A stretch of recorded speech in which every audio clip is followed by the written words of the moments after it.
katambayan, may bago kaming tuturo sa inyo.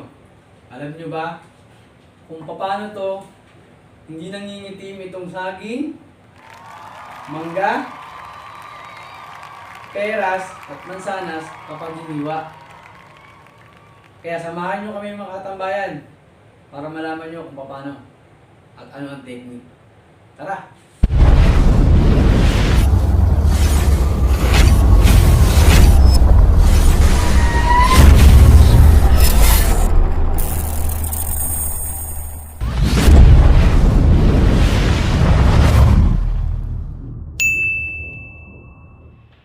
Okay mga katambayan, tulad ng sinabi ni Paring Peter kanina, ituturo namin sa inyo kung paano hindi mangingitim ang saging pag ating hiniwa.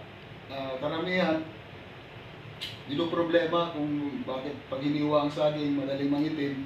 Ngayon, may solusyon tayo dyan na ituturo namin sa inyo. Ito yun, samahan nyo kami. Okay mga katambayan, ito na yan. Ngayon, gagamitan natin siya ng orange juice. Ito ang sikreto para hindi siya mangitim. Gagawin natin, pakahiwa natin, ilalagay natin siya sa orange juice. Lulubog natin siya dyan. Okay, papakita ko. Madali mga katambayan. Karamihan kasi pinoproblema talaga ang ganitong mga fruits na madaling mangitim. Kung sabi nga nila, masarap sana ang saging sa cut fruits, ang problema, madaling mangitim.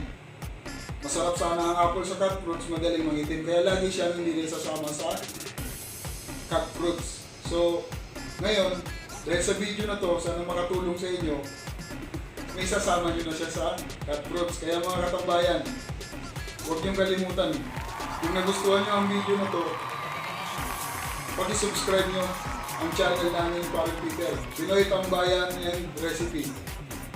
Marami kayong matutunan dito. I-pindot na rin natin yung maliit na bell para lagi tayong updated sa ating mga bagong video na ina-upload. Okay mga katambayan?